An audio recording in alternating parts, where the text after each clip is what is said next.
Welcome back students. आज हम discuss करेंगे आपके साथ magnetic properties of the various atoms, जो माइक्रोस्कोपिक लेकिन ऑब्जर्वेबल प्रॉपर्टी है ना मटेरियल की, ठीक है, वो होती हैं इंडिविजुअल इलेक्ट्रॉन्स की मैग्नेटिक मूवमेंट की वजह से।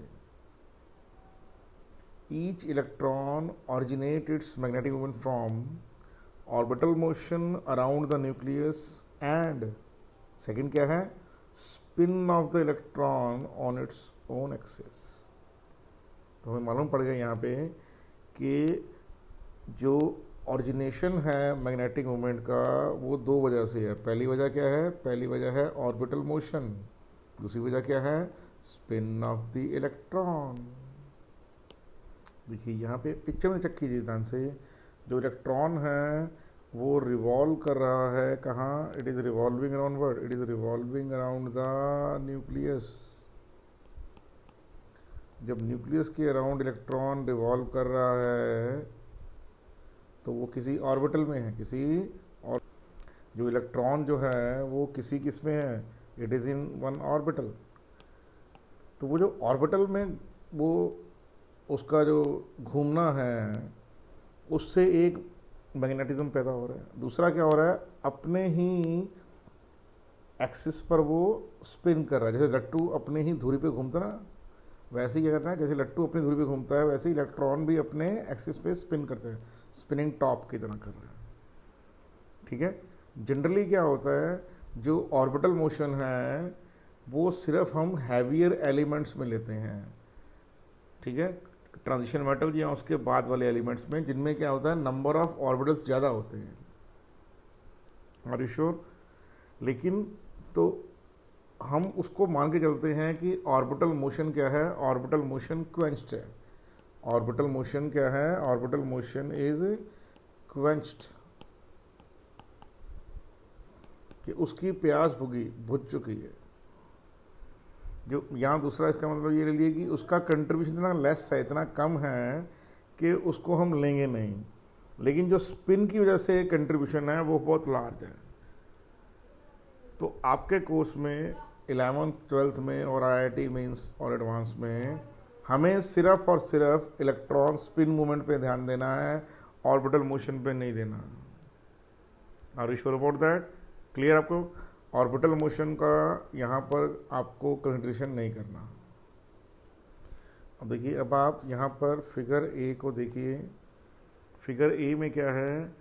मूविंग इलेक्ट्रॉन को आप एक करंट लूप की तरह देखिए। क्या देखिए? एक करंट लूप की तरह देखिए, और ये एक मैग्नेटिक मूवमेंट को लेके जाएगा along the axis of rotation, जैसा कि यहाँ पर दिखाया गया है। The moving electron may be regarded as a small current loop generating a small magnetic field and having a magnetic moment along its axis of rotation. Clear? जो axis of rotation के along वो एक magnetic moment लेके जा रहा है, ठीक है बेटे। अब आप इस सेकंड फिगर को देखिए। सेकंड फिगर में क्या है? Direction off spin. क्या है? डायरेक्शन ऑफ स्पिन है यहाँ पे। The magnetic movement which originate from electron spin is directed along the spin axis. और हमें ये बात याद रखनी है कि जो स्पिन की वजह से, due to spin of electron जो है वो मैटर करता है। ऑर्बिटल मोशन को हमने कंट्रीब्यूशन में नहीं लेना, हमने मानना है कि वो क्या है, उसका कंट्रीब्यूशन क्वेंचिंग में चलेगा, ख़त्म हो गया। Sure about that? Orbital motion हम कंसिडर करेंगे only in case of heavier metals, ठीक है ना, वो भी सिर्फ एज ए जनरलाइजेशन, कैलकुलेशन के लिए नहीं। कैलकुलेशन के लिए क्या इस्तेमाल करेंगे हम? ओनली स्पिन वैल्यूज कैलकुलेट कीजिए कि एक एटम में या एक आयन में या एक मॉलिक्यूल में या एक गिवन स्पीशीज में कितने इलेक्ट्रॉन अनपेड हैं। जितने इलेक्ट्रॉन अनपेड हैं उतने वैल्यू पुट कीजिए, you will get the answer, ठीक है। अब जो म्यू है वो इक्वल टू है 4s S+1 + L+1, ये जो पोर्शन है ये है ड्यू टू ऑर्बिटल मोशन और ये जो है ड्यू टू स्पिन। तो ऑर्बिटल मोशन को हम क्या करेंगे, नेगलेक्ट क्या करेंगे बेटे, नेगलेक्ट कर देंगे। तो आंसर क्या आएगा 4s S+1 बोहर मैग्नेटो। तो यहाँ पे जो वैल्यू आएगी क्या आएगी, what is S equal to, S आएगा यहाँ पे n/2 number of unpaired electron by 2 into this. तो हमारे पास आंसर क्या आ गया, 4n/2 n+2 it comes out to be how much, n+2 y, ये 2 इंटू 2, 4 से 4 कैंसिल आउट हो जाएगा। और यहाँ पर n क्या है, यहाँ पर n है number of unpaired electron, number of unpaired electron. Just यहाँ पुट कीजिए and you will get the answer. ठीक है बेटे, श्योर। दोबारा समझिए, यहाँ पे जो स्पिन को आपने लेना है, ऑर्बिटल मोशन को नेगलेक्ट करना है, तो नेगलेक्ट कर दिया, मैंने आपको बोल दिया। यहाँ पर जो वर्ड बोलेंगे होंगे क्वेंचिंग ऑफ द ऑर्बिटल्स। ठीक है, ये ना CBSE में आपसे पूछा जाएगा, ना IIT में, या ना नीट में। Sure about that. आपको सिर्फ स्पिन ओनली वैल्यूज क्या लिखा जाएगा, स्पिन ओनली वैल्यूज का फॉर्मूला है n+2 bm, that is Bohr magneto. ये कैसा क्या होता है चेक करते हैं। तो आपने कुछ नहीं करना, नंबर ऑफ अनपेयर्ड इलेक्ट्रॉन किसी भी चीज में चेक करने हैं और चेक करने का यहाँ रख देने हैं, you will get the answer. देखिए कैसे लिखेंगे आप इसमें, म्यू जो है L की वैल्यू क्या है, E/2m into angular momentum. MBR क्या है, angular momentum of electron about the central nucleus. ठीक है जी। तो ये जो MBR को आपने क्या मान लिया, MBR को आपने यहाँ पे L के इक्वल मान लिया। तो यहाँ पे MBR की L लगा दिया। ठीक है, so you don't have to worry about all this things. ठीक है, श्योर अबाउट दैट। तो फिर आपने L को नीचे ले गए, तो आ गया U/L is equal to E/2m। It's called गायरोमेट्रिक ratio and is constant, it's value is this. तो बोहर ने क्या किया, फिर यहाँ पर जो L है वहाँ पे आपको पता ही है, MBR की जगह क्या लगा सकते हैं हम, NH/2 पाई। तो यहाँ पे L की जगह क्या लगा दिया, NH/2 पाई की वैल्यू लगा दी। क्लियर। तो अब क्या होगा यहाँ पे, अब चेक कीजिए यहाँ पे, तो ये आ गया NEH/4 पाई m। तो अब आप n को 1 रखिए, minimum value of negative moment. ठीक है, जब n की वैल्यू 1 होगी तो वैल्यू क्या आएगी, EH/4 पाई। इसको क्या बोलेंगे, बोहर मैग्नेटो। क्या बोलेंगे, बोहर मैग्नेटो बोलेंगे। और इसकी वैल्यू क्या होगी, इसकी वैल्यू होगी हमारे पास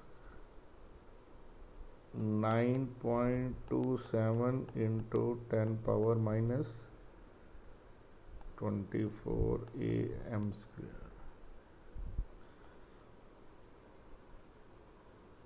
तो 1 बोहर मैग्नेटो की वैल्यू आपके सामने आ गई यहाँ पे,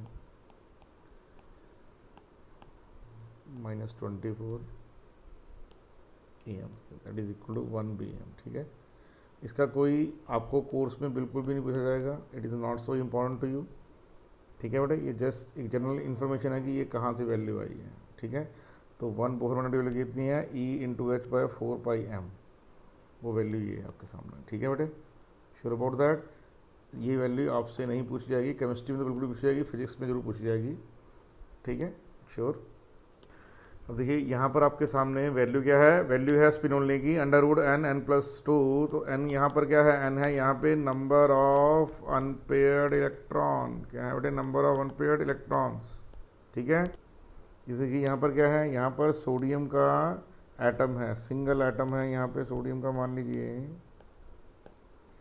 तो सोडियम के एक एटम में कितना मैग्नेटिक मोमेंट होगा चेक करना है, तो कितना इलेक्ट्रॉन अनपेयर्ड है। तो n के लिए कितनी आ गई यहाँ पे 1 इलेक्ट्रॉन इज अनपेयर्ड। तो म्यू इफेक्टिव क्या आ गई आपके पास, n की जगह आप लगाइए 1+2 इंटू बोहर मैग्नेटो, कितना आ गया, √3 बोहर मैग्नेटो। फास्फोरस में चेक किए तो ये है 1s2 2s2 2p6 3s2 3p3। तो वैलेंस शेल के इलेक्ट्रॉन को आप रिबन करेंगे, ये पेयरिंग में आ गया। लेकिन px में क्या आएगा, px में 3 इलेक्ट्रॉन अनपेड आ गए। अगर यहाँ पर 3 इलेक्ट्रॉन अनपेड है तो n की वैल्यू कितनी आ गई 3। तो in phosphorus atom number of electron, unpaired electron is 3. So what is mu effective equal to? That is n plus 2. So put n equal to 3. 3 plus 2 becomes how much? It becomes 15. Bohr-Magneto. Okay, you get the idea? मान लीजिए Rn है, that is 26, that is 1s2, 2s2, 2p6, 3s2, 3p6, now it is 3d6, 4s2. So take only what? Take only valence shell. So what is that? 3d. So look at the answer for D and S. So in S, both the electrons are what? Both the electrons are paired up. In D, look at these 5 electrons now. So 6 is paired up now. So N is equal to 4. In iron atom, what is happening in iron atom? N is equal to 4. So 4 electrons are unpaired. So answer will be 4. 4 plus 2, Bohr-Magneto comes out to be how much? 4 into 6. So that is 24. Okay. Look at for chromium. For chromium, it is 1s2, 2s2, 2p6, 3s2, 3p6. So this is up to noble gas. Next is 3d5, 4s1. So consider only valence shell. 1, 2, 3, 4, 5. 5 electrons are unpaired. Now this is also unpaired. That is 3d4s. So 6 electrons are unpaired. So if 6 electrons are unpaired, then what is the value? Under root n plus 2. So answer is 6 into 6 plus 2. What is that? It is root 48. Bohr-Magneto. Sure about that? So larger the number of unpaired electron, more will be the magnetic moment of the species. Are you okay with that? Very much okay. So right now we are ending the lecture now. So go on, explore more questions on that. All the best to all of you.